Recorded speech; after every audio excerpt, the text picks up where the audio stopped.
Assalamualaikum warahmatullahi wabarakatuh. Kita lanjutkan kembali kajian daripada kitab Fathul Qarib. A'udzubillahi minasyaitonirrajim. Bismillahirrahmanirrahim. Qala al-musannifu wal muallifu rahimahullahu ta'ala.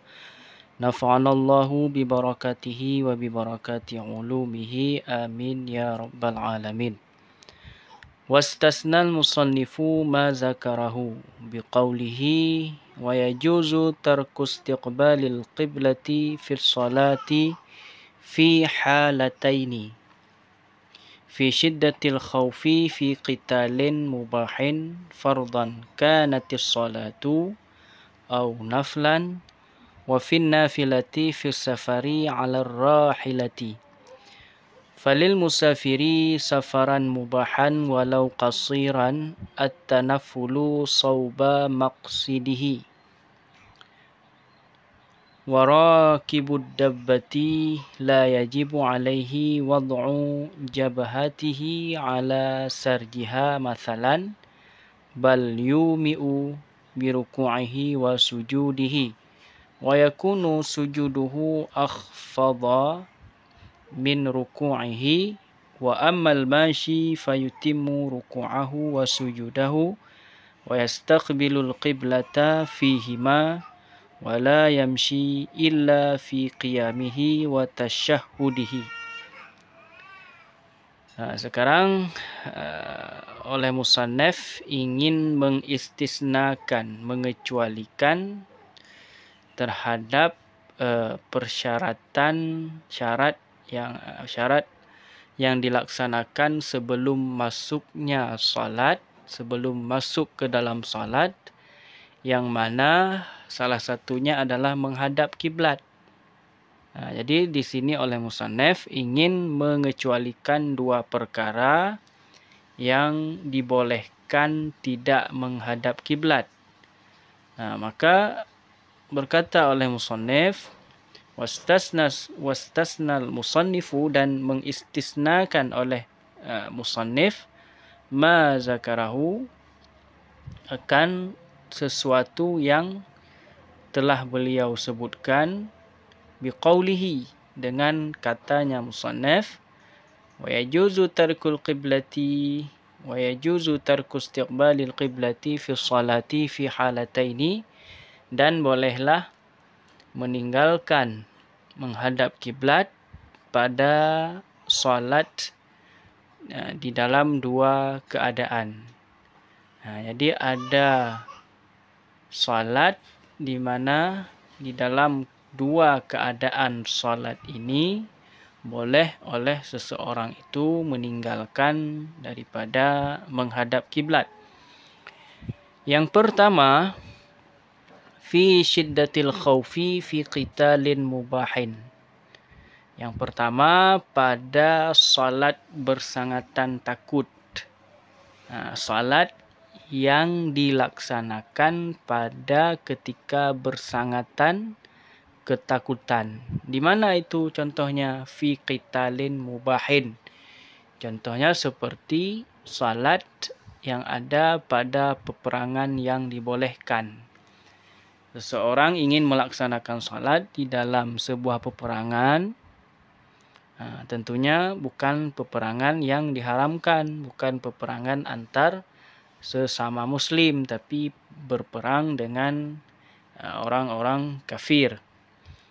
Maka salat dalam keadaan takut di dalam peperangan tersebut itu dibolehkan meninggalkan kiblat, tidak menghadap kiblat. Apakah itu salat fardu ataupun salat sunat? Maka oleh musannaf melanjutkan, fardan qanatis salatu aw naflan. Fardu adalah salat atau sunnah. Apakah itu salatnya salat fardu ataupun salat sunnah? Kedua-duanya boleh tidak menghadap kiblat kalau dilaksanakan salat tersebut dalam keadaan bersangatan takut di dalam peperangan yang dibolehkan. Kemudian yang kedua wa fin nafilati fi safari ala rahilati, dan salat fin nafilah salat sunnah, dan pada salat sunnah yang dilaksanakan dalam safir, dalam perjalanan, ala rahati, yang orang melaksanakan tersebut itu berada di atas kendaraan. Salat sunat dalam safir di atas kendaraan. Falil musafiri safaran mubahan walau qasiran at-tanaffulu sauba maqsadihi.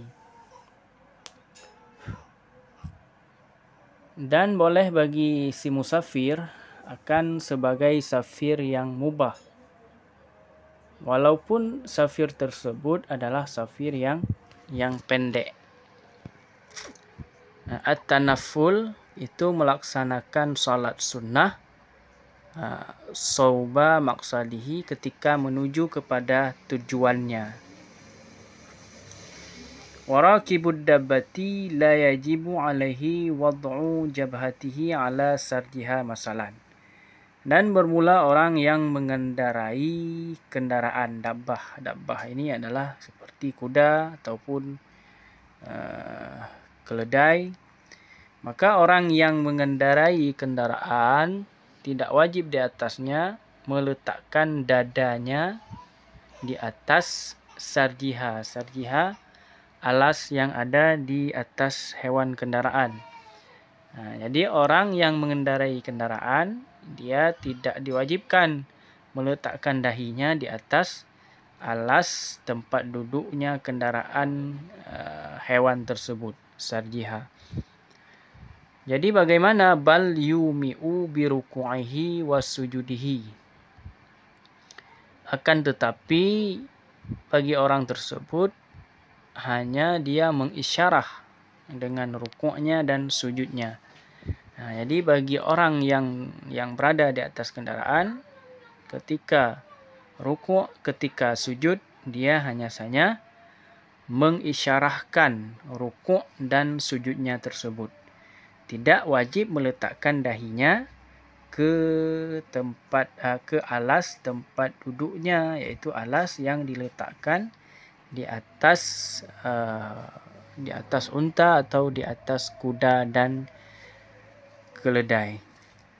Wa yakunu sujuduhu akhfadha min ruku'ihi, dan adalah sujudnya seseorang tersebut, jadi metode atau cara isyarahnya, dan adalah sujudnya itu terlebih rendah daripada rukuknya.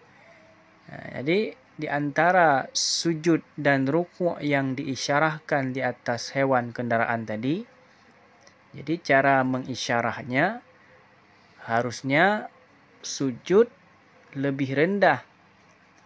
Isyarah kepada sujud itu dilaksanakan dengan cara lebih rendah sujud daripada rukuk. Wa ammal mashi, dan adapun orang yang berjalan kaki.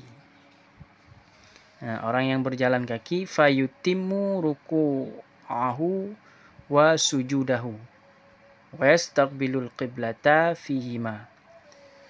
Tadi pengecualian tadi di atas yang boleh meninggalkan kiblat atau tidak menghadap kiblat adalah yang pertama, salat fi syiddatil khauf, salat pada ketika bersangatan takut. Yang kedua, salat sunnah di dalam safir di atas kendaraan. Sekarang orang yang berjalan, maksudnya bukan orang yang berada di atas kendaraan, itu bagaimana hukumnya? Maka di sini musannaf melanjutkan, wa ammal mashi fayutimmu ruku'ahu wa sujudahu, dan adapun bermula orang yang berjalan kaki, itu niscaya maka menyempurna ia si pejalan kaki akan rukuknya dan sujudnya. Jadi bagi orang yang berjalan kaki yang tidak berada di atas kendaraan ketika musafir, itu rukuk dan sujudnya tidak diisyarah, akan tetapi disempurnakan seperti biasanya salat. Wa yastaqbilul qiblata fihima, dan menghadap kiblat menghadap ia akan kiblat pada keduanya rukuk dan sujud. Ya, jadi tetap harus menghadap kiblat. Karena kait di atas tadi, yang boleh tidak menghadap kiblat adalah seseorang yang di atas kendaraan. Ini bukan di atas kendaraan, tapi dia berjalan kaki. Wala yamshi illa fi qiyamihi wa tasyahudihi, dan janganlah berjalan ia kecuali di dalam berdirinya. Jadi misalnya dia solat di saat sedang berjalan kaki. Itu ketika sujud, ketika rukuk menghadap kiblat. Tidak boleh tidak menghadap kiblat, dan tidak dibolehkan bagi orang yang salat dalam keadaan berjalan kaki, dia berjalan, meneruskan perjalanan kecuali pada posisi dia sedang berdiri ketika melaksanakan salat tersebut dan ketika sedang melakukan tasyahud. Jadi misalnya dia ingin berjalan ketika dalam posisi rukuk dan sujud, itu tidak boleh. Sekiranya bisa dia lakukan, itu juga tidak dibolehkan secara hukum. Sekian pembahasan kita di kesempatan yang berbahagia ini, mudah-mudahan dapat dipahami. Assalamualaikum warahmatullahi wabarakatuh. Wallahu a'lam bishawab.